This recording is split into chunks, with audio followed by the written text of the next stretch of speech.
Hey, welcome back to the Strong Her Way. I'm Alicia Carlson. It is so good to be here with you today. And we are going to dive in talking about a workout that the fitness industry has likely been wildly underselling to women. Not because it's not sexy enough, though, honestly, like go for a walk does not have the same ring to it as I just crushed my hit class or just crushed my boot camp. But because when you look at what the science actually says about how women over 35 build health that truly lasts well into their later years, this is it. Now, normally my go to would be resistance training, but spoiler alert, we are not going to be talking about lifting weights, though I really do honestly believe that is probably the most underrated, undersold type of fitness or type of training for women out there.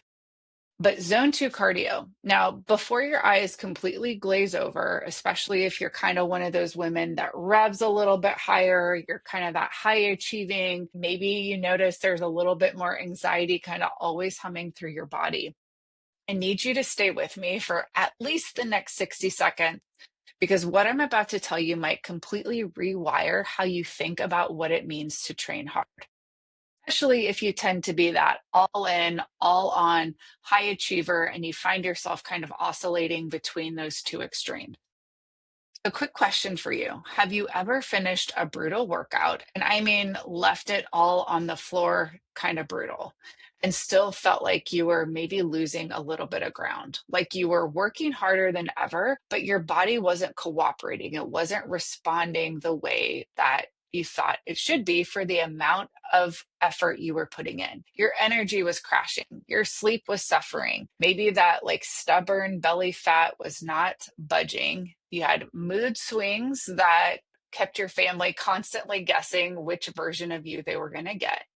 If that resonates, I need you to hear that you're not broken. Your training might have just been missing a critical piece, and that missing piece might add actual, literal years to your life. Let's get into it.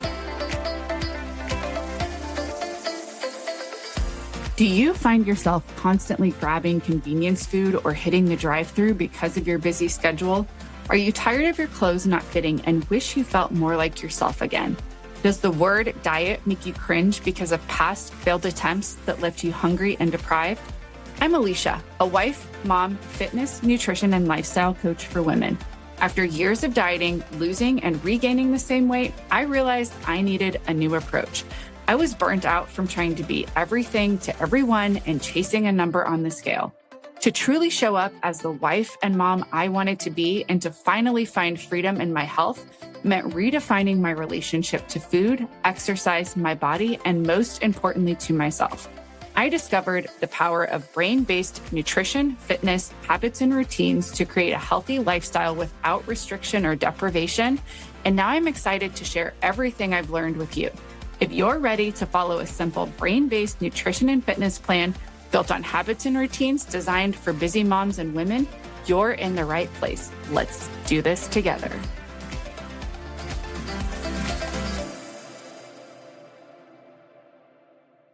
So here's the thing about how most women in their 30s and 40s approach cardio. We were trained in kind of that generation, like literally trained to believe that if it's not hard, if it doesn't hurt, then it doesn't count. If it's not perfect, it doesn't count. Go hard or go home. Sweat more, feel the burn. And if you didn't destroy yourself in the process of your workout, you basically wasted your time. Thanks for coming out, but why did you even bother? If that sounds familiar, this mindset has a name in fitness research. It's called the more is more. And for women, especially women navigating the hormonal terrain of pre-perimenopause through menopause, it can actually work against you. Here's what nobody is really telling you when you're in that like perimenopause stage. So your late 30s and beyond, doing the workout that you've always done with estrogen declining doesn't just affect your cycle, it changes how your nervous system also handles stress, which does include the stress that comes from exercise. Intensity workouts or workouts that are lasting hours at a time, like cortisol, it's completely normal. When estrogen is lower, your body has less of that hormonal buffer to bring cortisol back down quickly.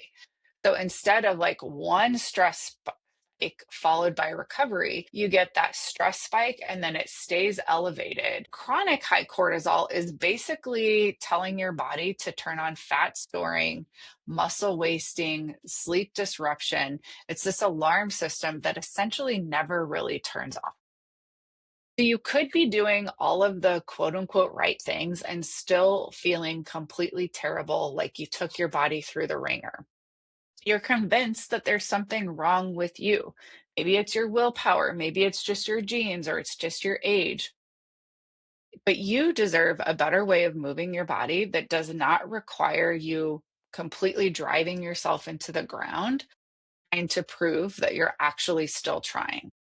It's not a willpower problem, my friend. It's actually this hormonal context problem. And zone two cardio is literally designed by your own physiology for this specific season or moment of your life. I want to be really honest with you about something. When I first dug into the research on zone two, my immediate reaction was this can't be quite right. This feels a little bit too easy because, like you, if we're as much alike as I think we are, it's that mentality of like, if it doesn't feel hard, is it actually going to work? And sometimes we get tricked because when things feel too easy, it feels like maybe we're not doing enough, we're not trying hard enough. I am that type of woman who has been told my whole fitness life that effort equals results. That if it wasn't hard enough, you weren't working hard enough, right? You weren't trying enough. And so, of course, you weren't going to get results.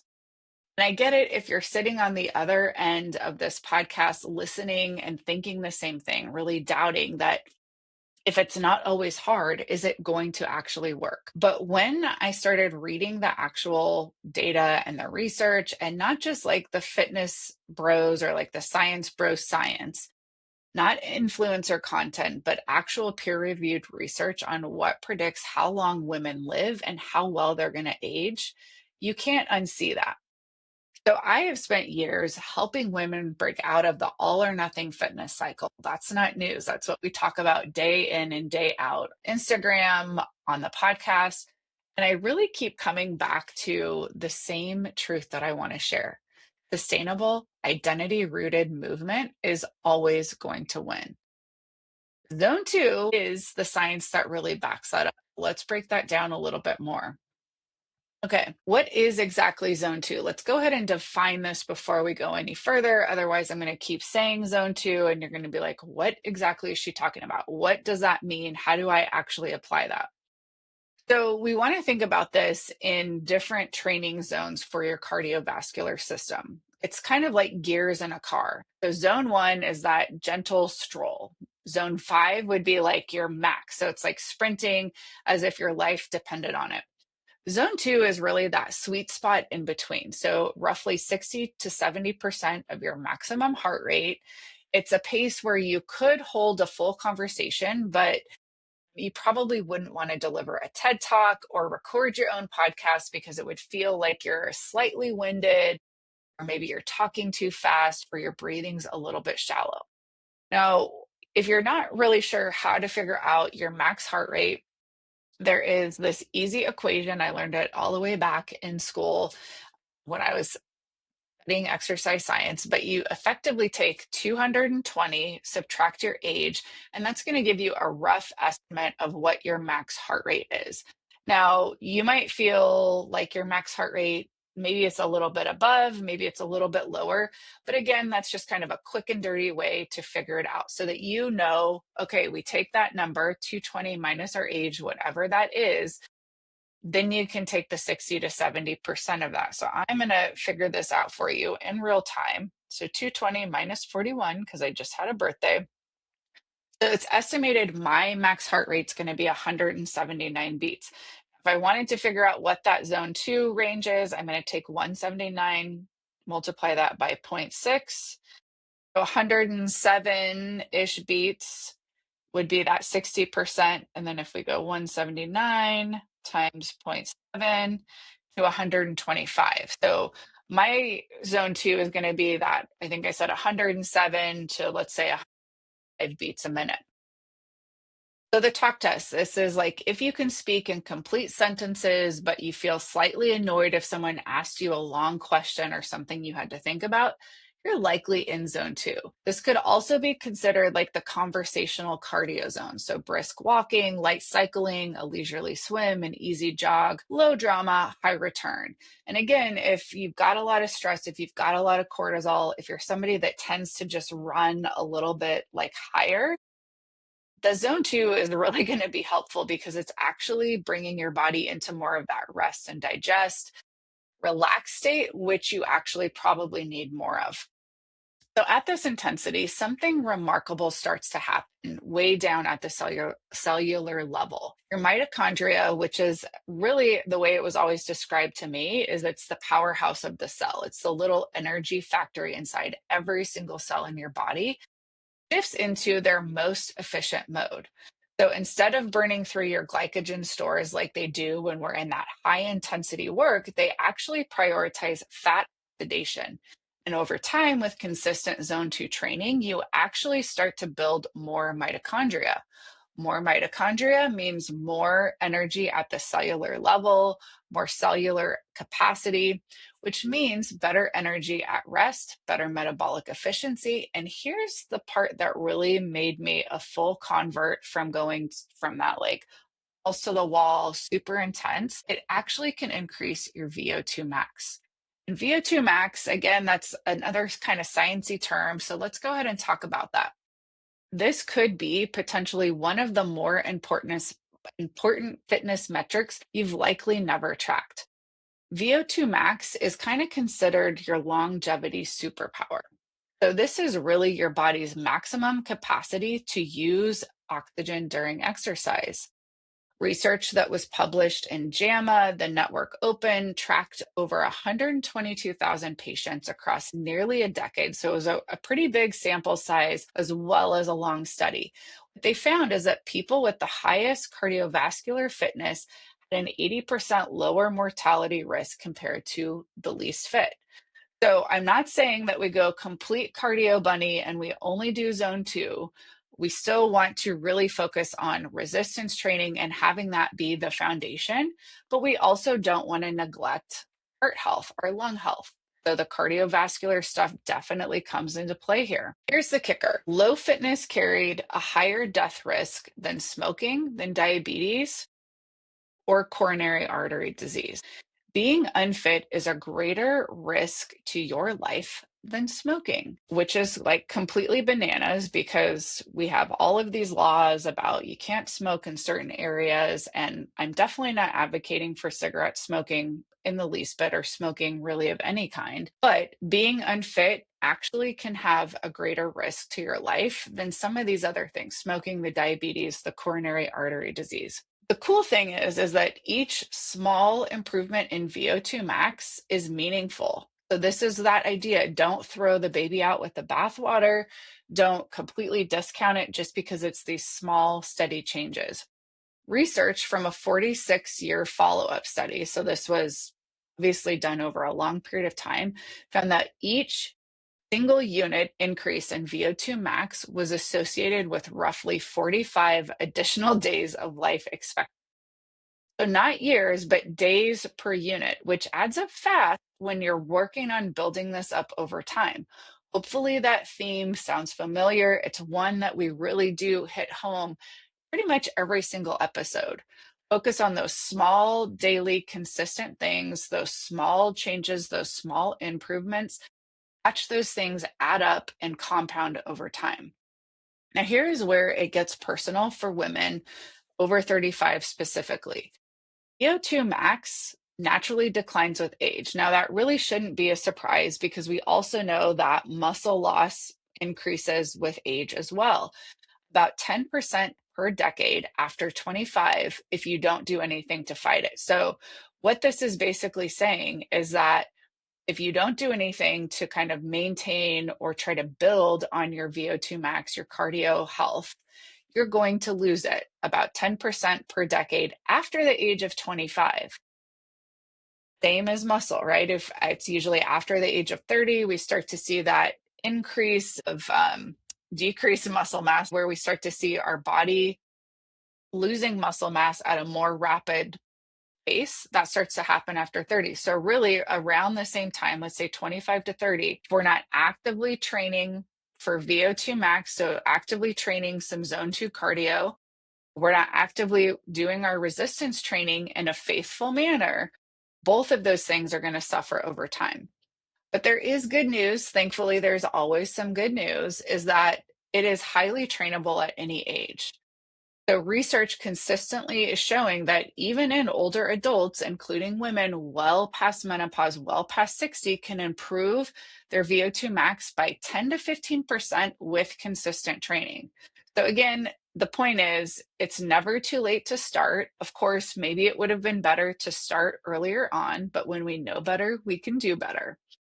Zone two is definitely one of the more accessible ways that you can work on building that cardio base, because you don't need a gym, you don't need special equipment, you don't need to be like crushing it in your max zone 5 heart rate. You just need to be able to move at a conversational pace for about 30 to 60 minutes, 3 to 4 times a week.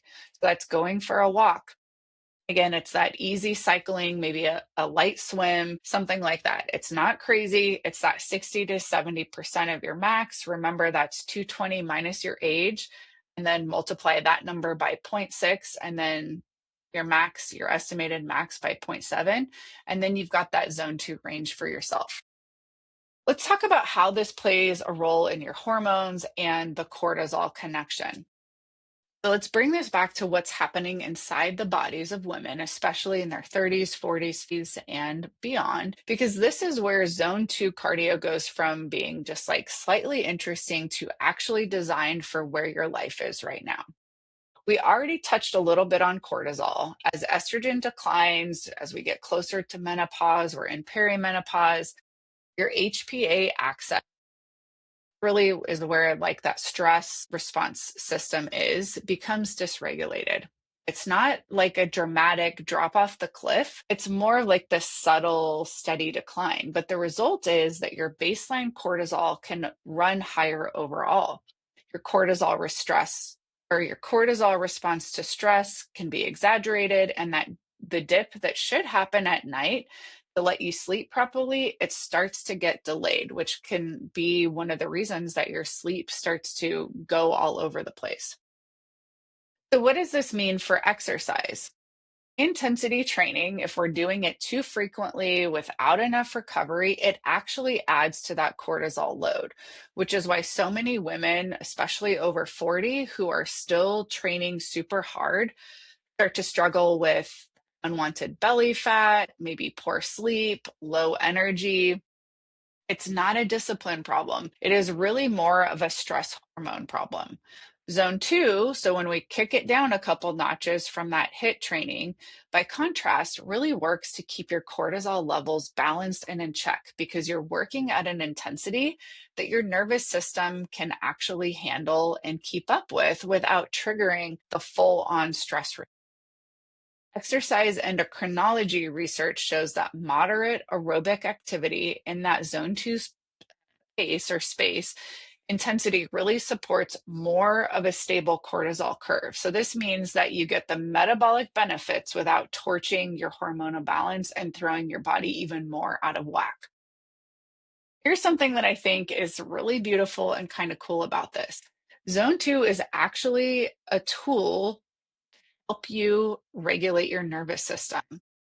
You are literally teaching your body to stay in a more calm, aerobic state.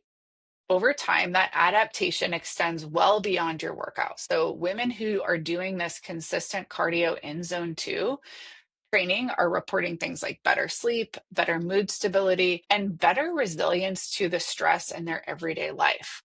This is not a coincidence. This is really your nervous system learning this new baseline. So, two more things I want to cover here because they are massive, especially for women navigating that perimenopause or perimenopause and beyond. First, let's talk about blood sugar. Zone two cardio dramatically improves insulin sensitivity. So that's another thing we want to work on. Weight training also improves insulin sensitivity. So again, it's not either zone two or weight training, but it's really figuring out how you can build both of those things into your daily and weekly rhythm. Insulin sensitivity is essentially just means that your cells get better at accepting the glucose from your bloodstream, which means less glucose just kind of hanging around causing inflammation, less insulin being pumped out trying to manage it, and better energy regulation throughout the day.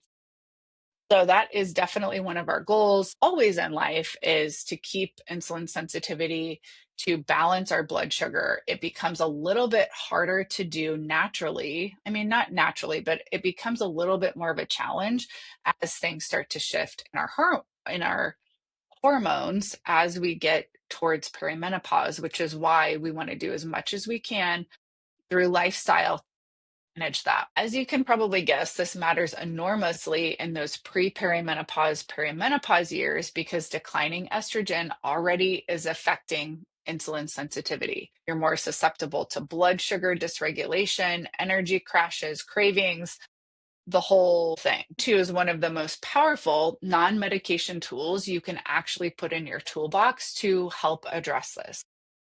Research out of Copenhagen confirms significant insulin sensitivity and improvements in adults over 50 with even just 150 minutes of zone 2 per week. Second, let's talk about your brain. So, I'm all about brain health. I'm all about sleep right now, probably because I know that as we get a little bit older, those things, if we're not intentional about it, can really be problematic.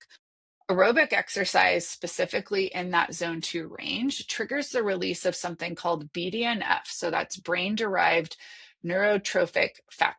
Scientists sometimes call it miracle grow for your brain. And I know that sounds like something that maybe I made up, but I promise you that this is real.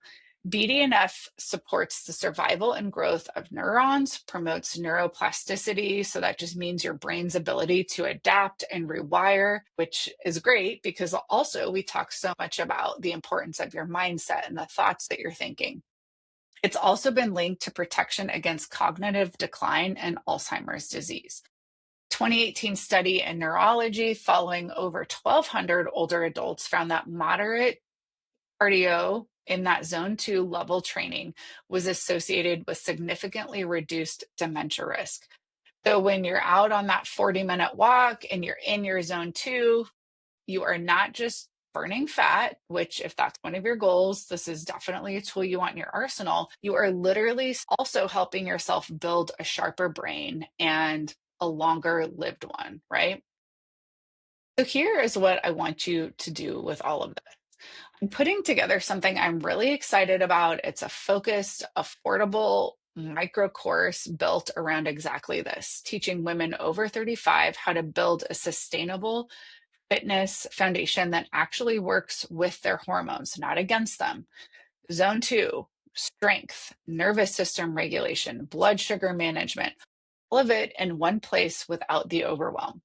If that sounds like what you've been looking for, I want you in the room when it launches. So I'm going to drop a link in the show notes for you to click so that you can join our free community so that when this micro course is live, you're going to be the first to know. And there is likely going to be a few founding member bonuses or offers for the women who are there early. So go ahead and check link in the show notes.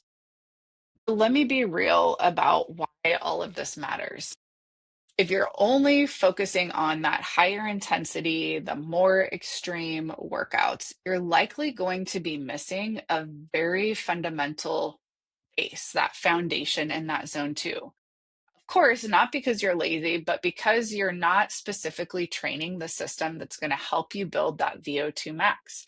If your cortisol stays chronically elevated from overtraining, too little recovery, all of the life stress that you've got going on, you are going to keep struggling with that burn, abdominal fat, the sleep disruption, the mood dysregulation. So, being moody, having those mood swings, regardless of how healthy you're trying to eat. And if those little powerhouses, the mitochondria density doesn't improve, Energy at the cellular level isn't going to improve either, which means fatigue that doesn't respond necessarily to more sleep, brain fog that isn't going to magically disappear the more coffee you drink, body that maybe feels like it's aging faster than it should.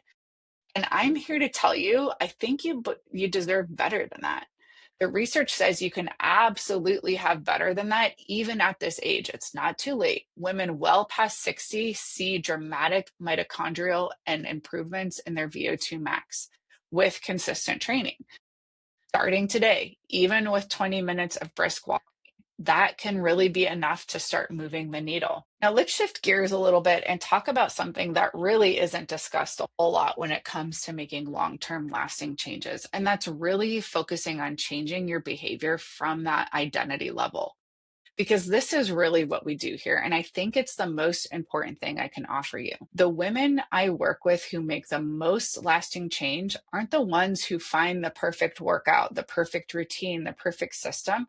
They're the ones who shift who they believe they are in relation to their body, their health, and their life.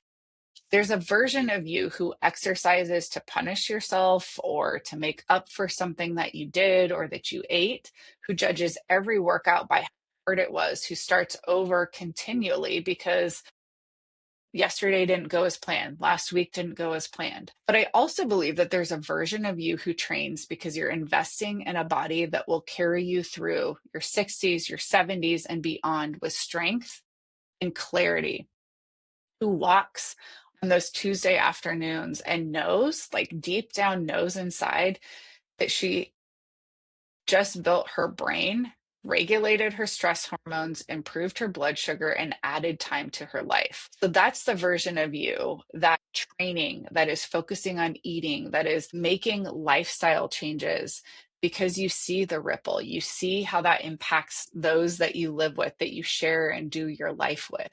You see how that inspires those around you. The second woman doesn't need to constantly be beating herself up with workouts or with diets or the next brutal workout to feel like she actually did something, that she was enough. She knows the value of what she's doing. She knows the value of steady, sustainable, consistent actions. And she doesn't quit just because she missed a day or she missed a week.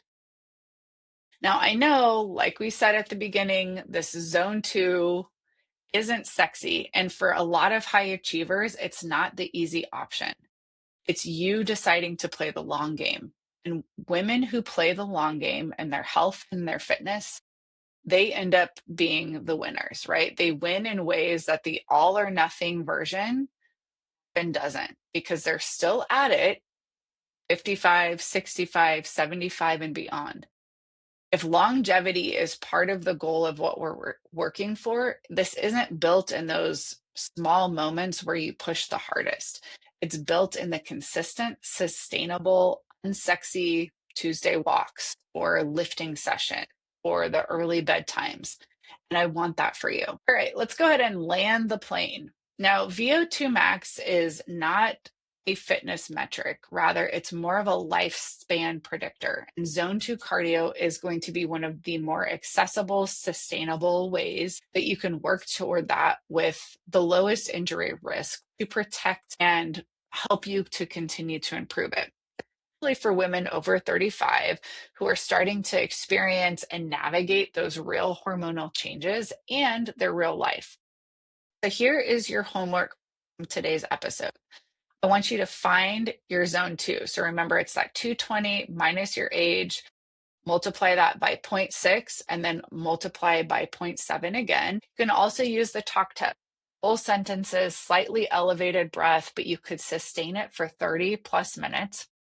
Aim for about 150 minutes a week. So that's 5 30-minute sessions or 3 50-minute sessions, or break it up however you need to. Remember, it all counts, even if it's 10-minute sessions done here and there. Get with your strength training. So remember, we're not trying to replace our strength training with zone two. Zone two cardio and strength training are a powerhouse couple. Research confirms that this combination produces the best metabolic and longevity-based outcomes. Give it time, right? Give it at least 8 weeks before you judge it.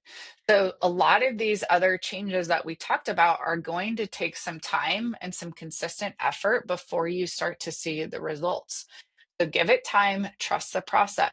And if you want to go deeper on any of this, whether that's the nervous system and learning how to regulate that, blood sugar piece, how to really structure your week so that you can get your top priorities done, that is exactly what the micro course is being built around. So get on the wait list. The link to get inside our community is in the show notes. And if today's episode was useful to you, please share it with a woman in your life who's been grinding herself into the ground and wondering why nothing is working anymore. She also needs to hear it. If you want to come and hang out with me, you can find me on Instagram at The Strong Her Way.